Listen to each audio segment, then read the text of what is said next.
ಬಂದ ಬಂದ ಬಂದ ಬಂದ ಕಿಂದರಿ ಜೋಗಿ, ಓ ಕಿಂದರಿ ಜೋಗಿ. ಒಂದು 15 ನಿಮಿಷ, ಯಾಕೆಂದ್ರೆ ಪ್ರತಿ ಡೈಲಾಗು ಕ್ಲಾಪ್ ಹೊಡಿಬೇಕು ಅನ್ಸುತ್ತೆ, ಡೈಲಾಗ್ ಇಂಟರಪ್ಟ್ ಆಗುತ್ತೆ ಗುರು.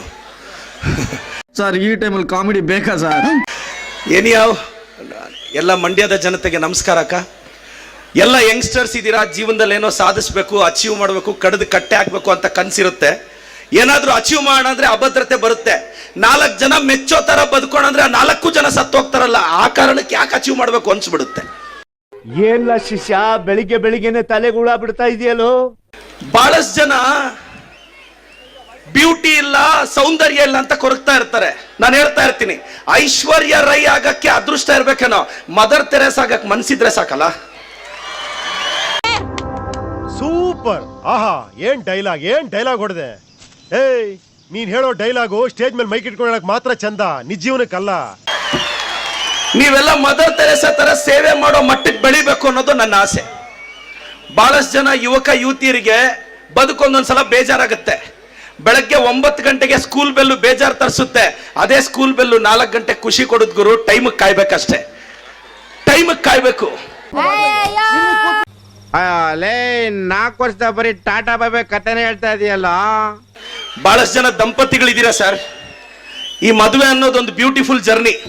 ಮದುವೆ ಆಗಿರೋ ಮೊದಲನೇ ವರ್ಷ ಹೆಂಡತಿ ಮಾತನ್ನ ಗಂಡ ಕೇಳ್ತಾನೆ, 2ನೇ ವರ್ಷ ಗಂಡನ ಮಾತು ಹೆಂಡತಿ ಕೇಳ್ತಾರೆ, 3ನೇ ವರ್ಷ ಇವರಿಬ್ಬರು ಮಾತನ್ನ ಅಕ್ಕಪಕ್ಕದ ಮನೆಯವ್ರು ಕೇಳ್ತಾರೆ. ಇದು ದಾಂಪತ್ಯ.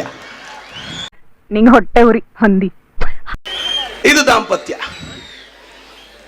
ನಾನೆಲ್ರಿಗೂ ಹೇಳೋದಿಷ್ಟೇ, ಎಲ್ಲ ಯುವಕರಿದ್ದೀರಾ, ಬದುಕನ್ನ ಕಟ್ಕೋಬೇಕು ಅಂತಿದ್ದೀರಾ.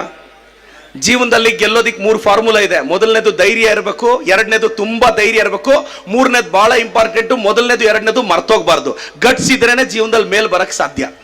ನನಗೆ ಗೊತ್ತು, ನಿನ್ ಕೆಲಸ ನೀನ್ ನೋಡ್ಕೋ. ರವಿ ಅಣ್ಣಗಾಗ್ಲಿ ನಮ್ಮಂತವ್ರಿಗಾಗ್ಲಿ ರಾಜಕಾರಣದಲ್ಲಿ ಯಾವ ಆಸ್ತಿ ಅಂತಸ್ತು ಐಶ್ವರ್ಯ ಇತ್ತು ಅಂತ ವಿಧಾನಸೌಧಕ್ಕೆ ಹೋದ್ವಿ. ಗುಂಡಿಗೆ ಅನ್ನೋ ಗ್ರೌಂಡ್ ಅಲ್ಲಿ ಧೈರ್ಯ ಇತ್ತು. ನಾವೆಲ್ಲ ಸ್ಪೀಡ್ ಇರ್ಬೇಕಾಗಿರೋದು ಎನ್ಫೀಲ್ಡ್ ಅಲ್ಲ, ಫೀಲ್ಡ್ ಅಲ್ಲಿ. ಆವಾಗ್ಲೇ ರಾಯಲ್ ಆಗಿ ಬದುಕಕ್ಕಾಗೋದು ಅಂತ ನಂಬಿರೋರು. ನಾನೆಲ್ಲ ಇಲ್ಲಿ ಬಹಳಷ್ಟು ಜನ ತಂದೆ ತಾಯಿಯಂದ್ರ ಇದ್ದೀರಾ. ತಾಯಿಯಂದ್ರಿಗೆ ಒಂದು ಮಾತು ಹೇಳ್ಬೇಕು. ಏನ್ ಸಂಬಂಧಗಳು ಬದಲಾಗ್ತಿದೆ ಸರ್. ಹಾಲಲ್ಲಿರೋ ಅಮ್ಮನಿಗೆ ಈಗೋ ಬಿಟ್ಟು ಐ ಲವ್ ಯು ಹೇಳೋಣ ಅಂದ್ರೆ ರೂಮಲ್ಲಿರೋ ಮಡದಿ ಮುನಿಸ್ಕೊಂತಾಳೆ ಅನ್ನೋ ಅಹಂ ಅಡ್ಡ ಬರುತ್ತೆ. ಏನ್ ಮಾಡೋದು ಅಂತ ನಗು ಬರ್ಲಿಲ್ವಾ? ಹಾಲಲ್ಲಿರೋ ಅಮ್ಮನ ಮುಖದಲ್ಲಿ ಸಂತೋಷ ನೋಡಿದ್ರೆ ರೂಮಲ್ಲಿರೋ ಮಡದಿ ಮುನಿಸ್ಕೊಂತಾಳೆ ಅಂತ ಯೋಚನೆ ಮಾಡದೆ ಯಾವ ಸಂಸಾರಗಳು ನೆಮ್ಮದಿಯಾಗಿರಕ್ಕೆ ಸಾಧ್ಯ ಇಲ್ಲ. ನಾನೆಲ್ಲ 1-2 ಮಕ್ಕಳಿಗೆ ಜನ್ಮ ಕೊಟ್ಟರು ಎಲ್ಲ ಪೋಷಕರಿಗೊಂದು ರಿಕ್ವೆಸ್ಟ್ ಮಾಡ್ತೀನಿ. ಸರ್, ಕ್ಲೀನಾಗಿ ಯೋಚನೆ ಮಾಡಿ. ನಿಮ್ಗೊಂದು ಮಗನೋ ಮಗಳು ಆದ್ಮೇಲೆ ನೀವು 20-25 ವರ್ಷ ಒಳ್ಳೆ ಸ್ಕೂಲ್ಗೆ ಹಾಕ್ಬೇಕು, ಡಾಕ್ಟರ್ ಮಾಡಬೇಕು, ಇಂಜಿನಿಯರ್ ಮಾಡಬೇಕು, CA ಮಾಡಿಸ್ಬೇಕು, US ಕಳಿಸ್ಬೇಕು. ನೀವು 25-30 ವರ್ಷ ಬದುಕೋದೇ ನಿಮ್ಮ ಮಕ್ಕಳಿಗೋಸ್ಕರ. ಸಪೋಸ್ ನಿಮ್ಮ ತಾಯಿಗೂ ಚೆನ್ನಾಗಿಲ್ಲ, ನಿಮ್ಮ ಮಗಳಿಗೂ ಚೆನ್ನಾಗಿಲ್ಲದೆ ಇದ್ರೆ ನೀವು ನಿಮ್ಮ ಮಗಳನ್ನೇ ಫಸ್ಟ್ ಹಾಸ್ಪಿಟ್ಲಿಗೆ ಕರ್ಕೊಂಡು ಹೋಗೋದು. ಅಮ್ಮ ಮಾತ್ರ ಯಾಕೋ ಸರಿ ಹೋಗುತ್ತೆ ಅಂತ. ಸರ್, ಒಂದು ಸತ್ಯ ಮರ್ತೋಗ್ತಾ ಇದ್ದೀರಾ. ನಿಮಗೆ ಮದುವೆ ಆಗಿ ಮಕ್ಕಳಾದ್ಮೇಲೆ ನಿಮಗೆ ನಿಮ್ಮ ಮಕ್ಕಳು ಮುಖ್ಯ ಆದ್ರೂ ನಿಮ್ಮ ತಂದೆ ತಾಯಿಗಿಂತ ನಿಮ್ಮ ಮಕ್ಕಳಿಗೂ ಅವ್ರ ಮಕ್ಕಳೇ ಮುಖ್ಯ ಆಗ್ತಾರೆ, ನೀವಲ್ಲ. ಆ ಕಾರಣಕ್ಕೆ ಸ್ವಲ್ಪ ದುಡ್ಡು ಎತ್ತಿಟ್ಕೊಳ್ಳಿ ಸರ್. ಅಣ್ಣ, ನೀನ್ ತುಂಬಾ ಬುದ್ಧಿವಂತ ಕಣ್ಣಣ್ಣ. ಹೌದು ಕಣ್ಣ. ಇನ್ನು ನಮ್ಮ ಯಂಗ್ಸ್ಟರ್ಸ್ ಏನೊಂದು 16-18 ವರ್ಷ, 16ರಿಂದ 18 ವರ್ಷ ನಮ್ಮಪ್ಪ ಗ್ರೇಟ್. 18ರಿಂದ 25 ವರ್ಷ ನೀನ್ ಸುಮ್ಮನೆ ಇರಪ್ಪ. 25ರಿಂದ 30 ವರ್ಷ ನಿನ್ಗೇನು ಗೊತ್ತಾಗಲ್ಲ, ಸುಮ್ಮನೆ ಇರಪ್ಪ. 40ರಿಂದ 50 ವರ್ಷ ಅಮ್ಮ ಅಪ್ಪನ್ನ ಸೈಲೆಂಟ್ ಆಗಿರಕ್ಕೆ ಕೇಳು ಅಂತ. ಪ್ರತಿಯೊಬ್ಬ ಮಗನಿಗೆ ಅಪ್ಪ ಯಾವಾಗ ಗ್ರೇಟ್ ಅನಿಸ್ತಾನೆ ಗೊತ್ತಾ? ನನಗೆ ನಮ್ಮ ಅಪ್ಪ ಗ್ರೇಟ್ ಅನ್ಸೋ ಅಷ್ಟೊತ್ತಿಗೆ ನನ್ನ ಮಗನಿಗೆ ನಾನು ರಾಂಗ್ ಆಗಿರ್ತೀನಿ ಸರ್. ಆವಾಗಲೇ ನಮ್ಮ ಅಪ್ಪ ನಮಗೆ ಗ್ರೇಟ್ ಅನ್ಸೋದು. ಕ್ಲಾಪ್ಸ್ ಹೊಡ್ರಿ, ಸುಮ್ಮನೆ ಕೂತಿರಲ್ಲ.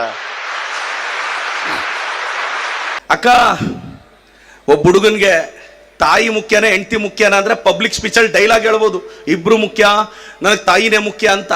ಆದರೆ 99% ಅವ್ರ ಇನ್ಕ್ಲಿನೇಷನ್ ಹೆಂಡತಿ ಕಡೆನೇ ಇರುತ್ತೆ. ನಿಮ್ಗೆ ಭಾಳಷ್ಟು ಜನಕ್ಕೆ ಗೊತ್ತಾ ಸರ್, ಈ ಬ್ಯಾಚುಲರ್ ಹುಡುಗರು, ಮದುವೆ ಆಗದೆ ಹುಡುಗರು ದೇವಸ್ಥಾನಕ್ಕೆ ಹೋಗ್ತಾರೆ, ಅಂಕಲ್ಗಳು ದೇವಸ್ಥಾನಕ್ಕೆ ಹೋಗ್ತಾರೆ. ಯಾಕೆ ಗೊತ್ತಾ? ಮದುವೆ ಆಗದೆ ಇರೋ ಹುಡುಗರು ದೇವಸ್ಥಾನಕ್ಕೆ ಹೋಗಿ ದೇವ್ರನ್ನ ಕೇಳ್ತಾರೆ, ದೇವ್ರೇ ಒಳ್ಳೆ ಹುಡುಗಿನ ಕೊಟ್ಟು ಮದುವೆ ಮಾಡು ಅಂತ. ಅಂಕಲ್ಗಳು ಯಾಕೆ ಹೋಗ್ತಾರೆ ಗೊತ್ತಾ ದೇವಸ್ಥಾನಕ್ಕೆ? ದೇವ್ರನ್ನ ಕೇಳಕ್ಕೆ. ಏನು ಕೇಳದೆ ನೀನು ಏನು ಕೊಟ್ಟೆ ಅಂತ ಕೇಳಕ್ಕೆ ಹೋಗ್ತಾರೆ. ಎಜುಕೇಶನ್ ಇಲ್ಲ, ಕಾಬ ಇಲ್ಲ, ಕಾಬ ಚರ್ಚ್ ಇಲ್ಲ, ಇಷ್ಟು ವಯಸ್ಸಾದ್ರೂ ಮದುವೆ ಆಗಿಲ್ಲ. ಯಾಕೋ ಬರ್ತಿದ್ಯಾ ಎಲ್ಲ ಗಂಡಸರು ಚಪ್ಪಾಳೆ ಹೊಡಿತಾ ಇದ್ದಾರೆ. ನೀನ್ ಹಿಂಗೆ ಮಾತಾಡ್ತಾ ಇದ್ದೆ ಇಲ್ಲೇ ಗೊತ್ತಾಕೊಂಡ್ಬಿಡ್ತೀಯ ಅಷ್ಟೇ. ಬಹಳಷ್ಟು ಜನ ಅಕ್ಕ ನಿಮ್ಮ ಮಕ್ಕಳು ಎಲ್ಲ ಚೆನ್ನಾಗಿ ಓದ್ತಿರ್ತಾರೆ ಅನ್ಕೋಬೇಡಿ. ಒಂದ್ಸಲ SLC ಎಕ್ಸಾಮ್ ಈಗ ಹತ್ರ ಬರ್ತಿದೆ. ಇವನು ಈ ಅಕ್ಕಿ ಡಬ್ಬದಲ್ಲಿ ರಾಗಿ ಡಬ್ಬದಲ್ಲಿ ದುಡ್ಡು ಎತ್ತಿಟ್ರೆ ಇವನು ಎತ್ಕೊಂಡೋಗಿ ಖರ್ಚು ಮಾಡ್ಬಿಡ್ತಿದ್ನಂತೆ. ಆ ಕಾರಣಕ್ಕೆ ಅವ್ರ ತಾಯಿ ಒಂದು ಐಡಿಯಾ ಮಾಡಿದ್ರು. 4-5 ತಿಂಗಳಾಯ್ತು SLC ಎಕ್ಸಾಮ್ ಮುಗ್ದೋಯ್ತು. ಒಂದಿನ ಅವ್ರ ಅಮ್ಮನ ಕೇಳ್ದ, ಅಮ್ಮ ಲಾಸ್ಟ್ 4 ತಿಂಗಳಿಂದ ಜನವರಿ ಫೆಬ್ರವರಿ ಮಾರ್ಚ್ ಏಪ್ರಿಲ್ ಎಲ್ಲ ಹುಡುಕ್ತಾ ಇದ್ದೀನಿ, ಮನೇಲಿ ₹1 ಸಿಕ್ತಿಲ್ಲ, ಮನೆಯೆಲ್ಲ ಹುಡುಕ್ಬಿಟ್ಟಿದ್ದೀನಿ, ನೀನ್ ಎಲ್ಲಿ ಇಡ್ತಿದ್ದೆ ಅಮ್ಮ ಅಂದ್ರೆ, ನೀನ್ ಟೆಕ್ಸ್ಟ್ ಬುಕ್ಸ್ ಅಲ್ಲಿ ಬಚ್ಚಿಡ್ತಿದ್ನೋ ಅದೊಂದೇ ನೀನ್ ಸರಿಯಾಗಿ ನೋಡದೆ ಇರೋದು ಮನೆಯಲ್ಲಿ ಅಂತ. ನಾನು ಕಣ್ಣೆದ್ರಿಗೆ ಇದ್ರೆ ಶೂಟ್ ಮಾಡಿ ಸಾಯಿಸ್ಬಿಡ್ತೀನಿ. ಇರಿಟೇಷನ್ ಕಣ್ರಿ, ಕಳ್ಸಿ ಆಚೆ.